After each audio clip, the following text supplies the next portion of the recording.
Com novas energias e muita vontade de aprender, vamos dar início a mais uma aula de língua portuguesa aqui no Aprender a Estudar em Casa com a professora Maria Celina Santos, que sou eu.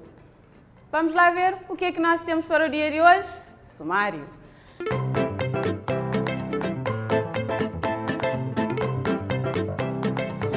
Muito bem, hoje nós vamos trabalhar texto jornalístico, mas texto de opinião. Vamos ver as características e também a estrutura.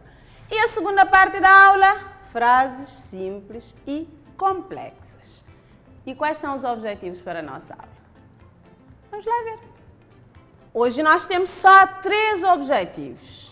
O primeiro objetivo é identificar as características do texto de opinião.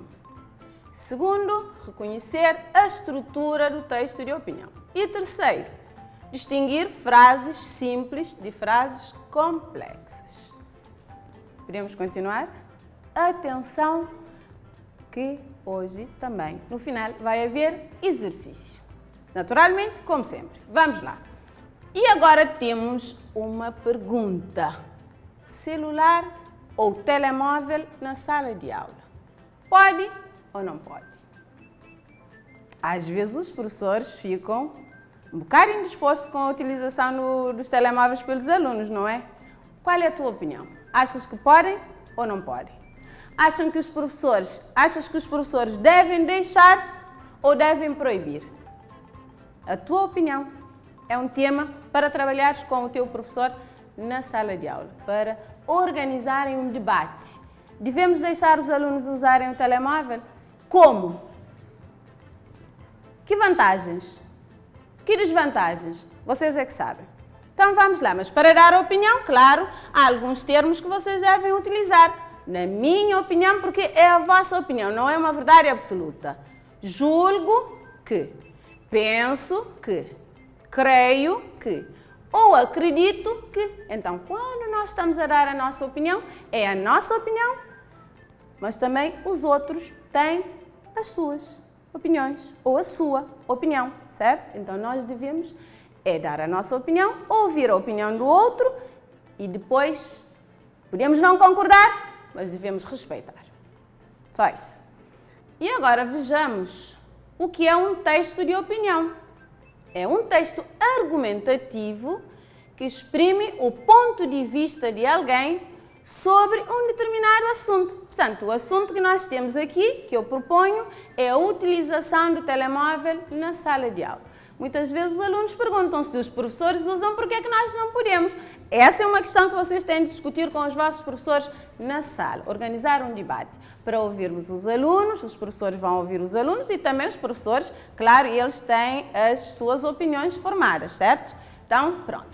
E o autor, num texto de opinião, por meio de argumentos que sustenta, apresenta fundamentações de modo a influenciar ou convencer o leitor.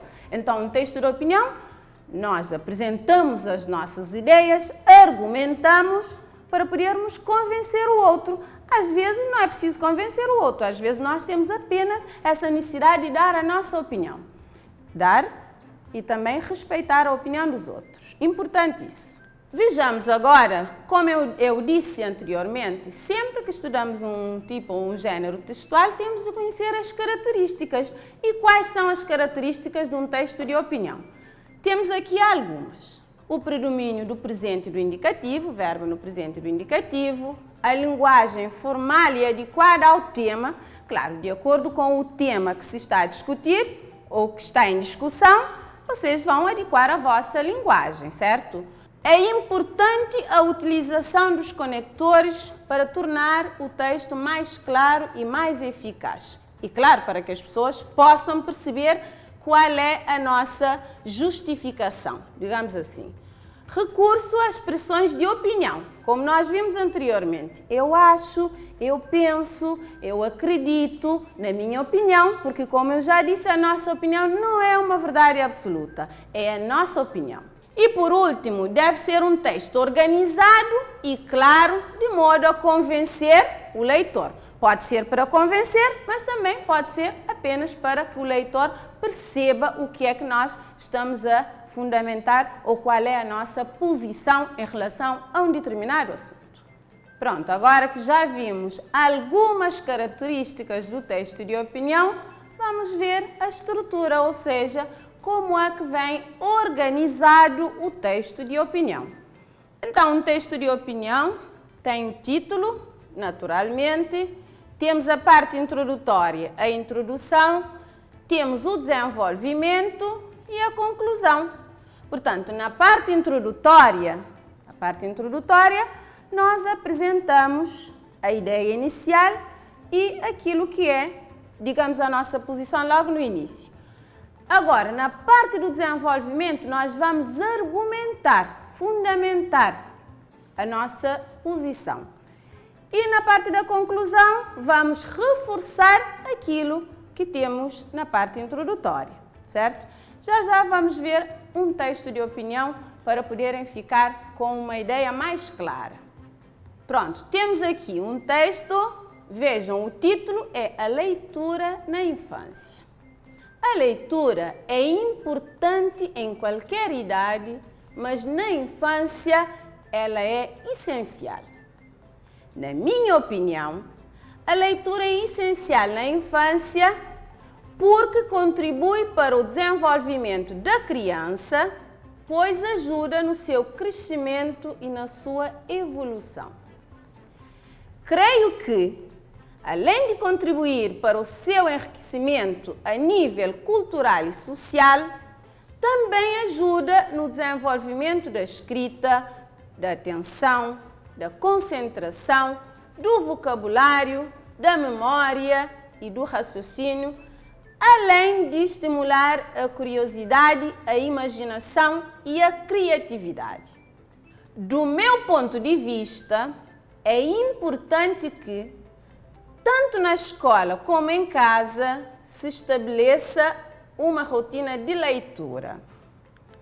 Acredito que a escola pode e deve criar um programa de leitura com atividades diversificadas para despertar maior interesse dos mais pequenos pela leitura, pois trata-se de uma atividade fundamental para a formação de adultos críticos e conscientes. Por isso, é preciso propiciar às crianças, desde pequenas, o acesso aos livros e o hábito de ler. Portanto, é fundamental se apropriar das ideias dos outros para que possamos formar e enriquecer as nossas. Leiam mais e cresçam. Meninos, é importante a leitura. Através da leitura, nós conseguimos perceber as ideias dos outros, também para podermos formar as nossas ideias, para podermos saber como fundamentar as nossas ideias. A leitura traz essa riqueza. Então, é preciso que todos nós, tanto crianças, jovens e adultos, todos nós devemos ler. É importante. Então, vamos agora às perguntas. Temos aqui duas perguntas. Qual é o assunto do texto? Qual é a opinião da autora sobre o referido assunto? Vamos lá, vocês têm um tempinho para fazerem ou para escreverem a resposta. Ou então, para pensarem. Nós já vimos o texto, agora qual é o assunto? O que é que foi tratado no texto? Qual é a posição da autora? Vejamos as respostas. O assunto é sobre a importância da leitura na infância. E agora, qual é a opinião da autora? A autora pensa que a leitura contribui para o desenvolvimento da criança, pois ajuda no seu crescimento e na sua evolução. Claro, a autora acha que é importante, a leitura é muito importante na infância, quer dizer, em qualquer idade, mas na infância ainda mais. Temos mais duas perguntas. Vão indicar 3 benefícios da leitura apresentados pela autora. E a quarta questão, qual é a tua opinião? Concordas ou discordas com a autora? Achas que é importante fazer a leitura na infância ou não é importante? A tua opinião, certo? E naturalmente, a tua opinião e a tua opinião nós não vamos aqui colocar a resposta. Vão discutir na sala com o professor, organizar um uma discussão sobre um tema. Este pode ser um dos temas. A resposta para a terceira questão é: segundo a autora, a leitura estimula a criatividade, a imaginação e a curiosidade. Portanto, segundo a autora, a leitura estimula a curiosidade, a imaginação e a criatividade. É claro, também vocês já sabem, quem lê muito tem maior probabilidade de escrever melhor, certo? Então, vamos lá cultivar o hábito da leitura. Pouquinho a pouquinho vamos lendo bons textos. Nós temos o nosso livro, aliás, o nosso livro de língua portuguesa do 6º ano é um livro que tem textos maravilhosos. Aproveitem. Como eu já vos tinha dito, ou como eu já vos disse, a quarta questão é a vossa opinião.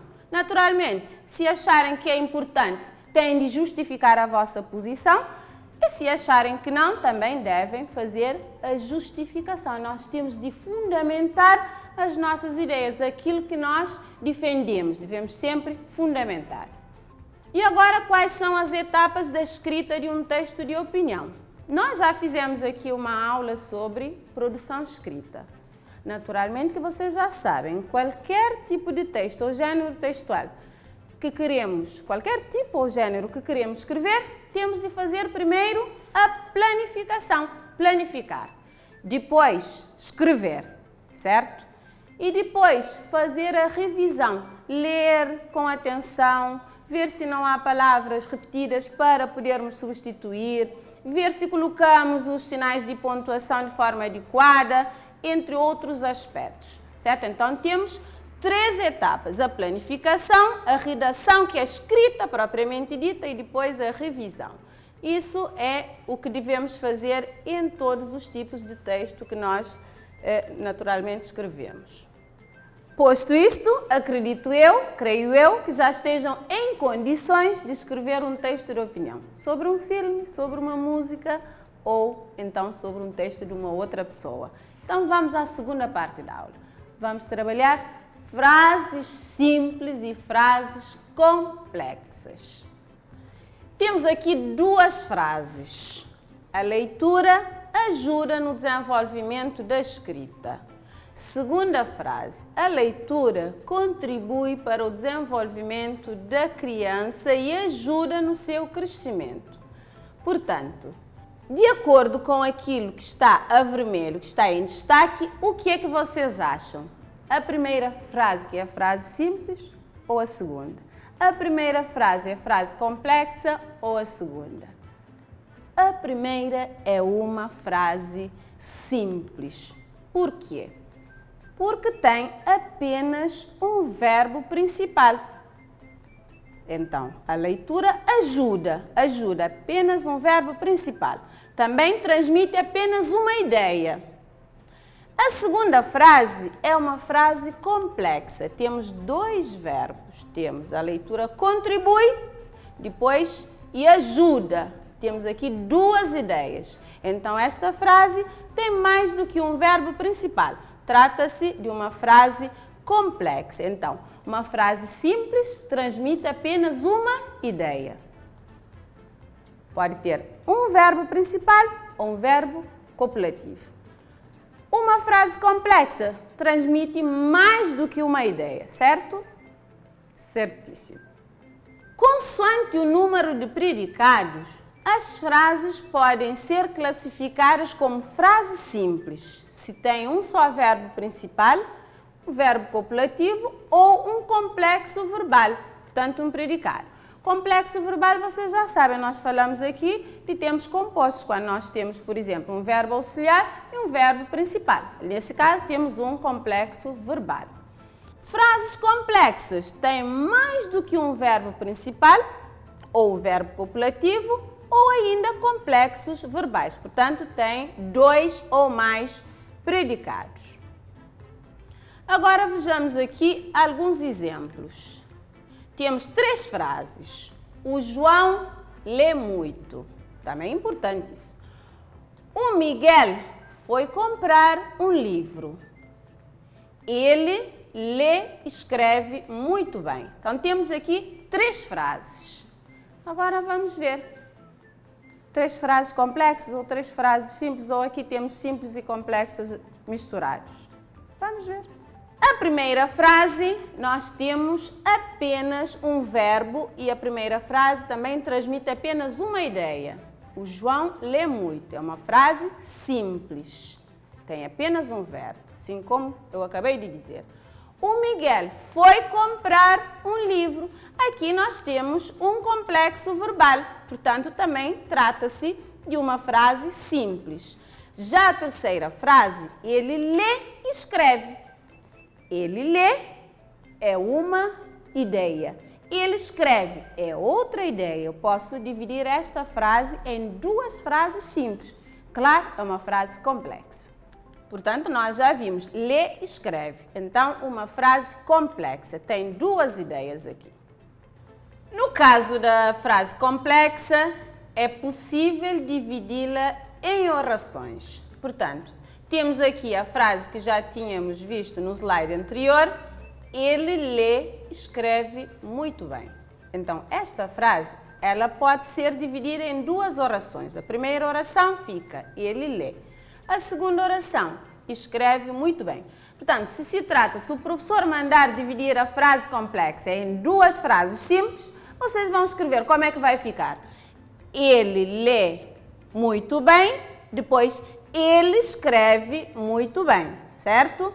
Então, geralmente, a ligar as orações, encontra-se uma conjunção. Portanto, aqui nós temos a conjunção e. No exemplo acima, a conjunção que faz a ligação entre as orações é a conjunção e. Mas, no entanto, existem outras conjunções como mas, porque, pois, quando, também. De acordo com a ideia que querem transmitir, vão escolher qual é a conjunção que vão utilizar. Certo? Muito bem.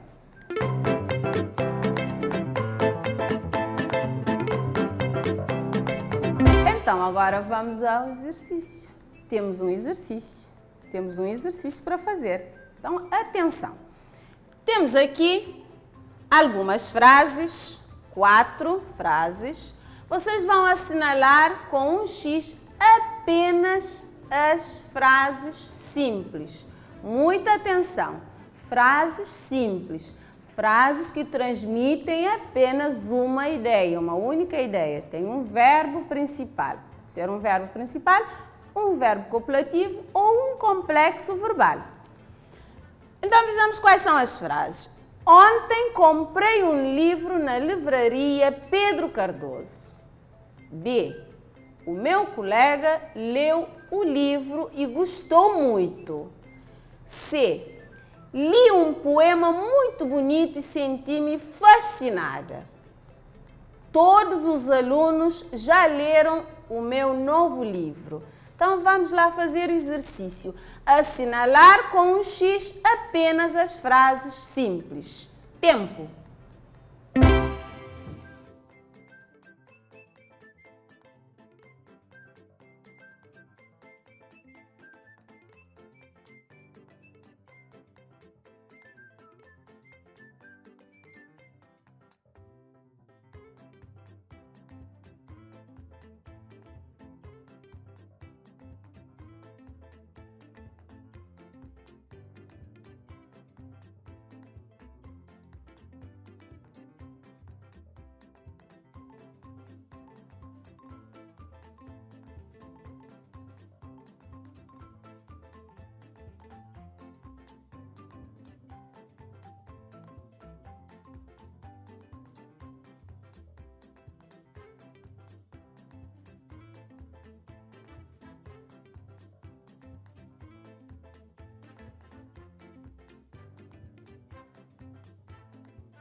Quantas frases simples encontraram? Uma só? 2? 3? Ou todas as frases são simples? Não, então vamos ver quais são as frases simples. Temos a primeira frase, ontem comprei um livro na livraria Pedro Cardoso. Portanto, aqui temos apenas uma ideia e apenas um verbo principal. Ainda temos todos os alunos já leram o meu novo livro. Portanto, aqui também apenas uma ideia e apenas um verbo principal. Agora vamos ao TPC.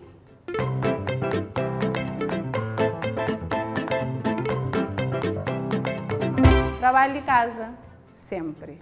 Todas as aulas, nós temos trabalho de casa. E é para fazer.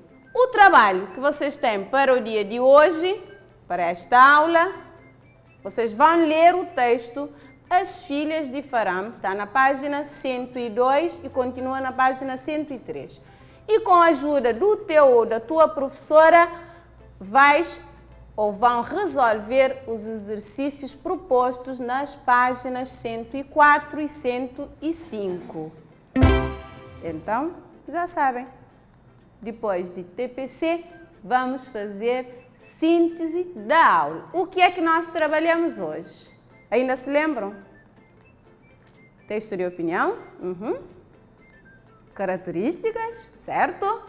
Estrutura e frases simples e complexas. Exatamente, é isso. Como disseram e muito bem, nós trabalhamos texto de opinião, vimos as características, a estrutura, vimos que o texto de opinião é organizar ou vem organizado em introdução, desenvolvimento, conclusão. E também vimos frases simples e complexas. Portanto, frase simples é aquela que é constituída por uma oração, ou seja, transmite apenas uma ideia. E frase complexa é aquela que é constituída por duas ou mais orações, portanto, transmite mais do que uma ideia. Percebido? Muito bem. Ora bem, meninos, foi um grande prazer ter estado aqui convosco. Então, encontro marcado para a próxima aula. Adeus!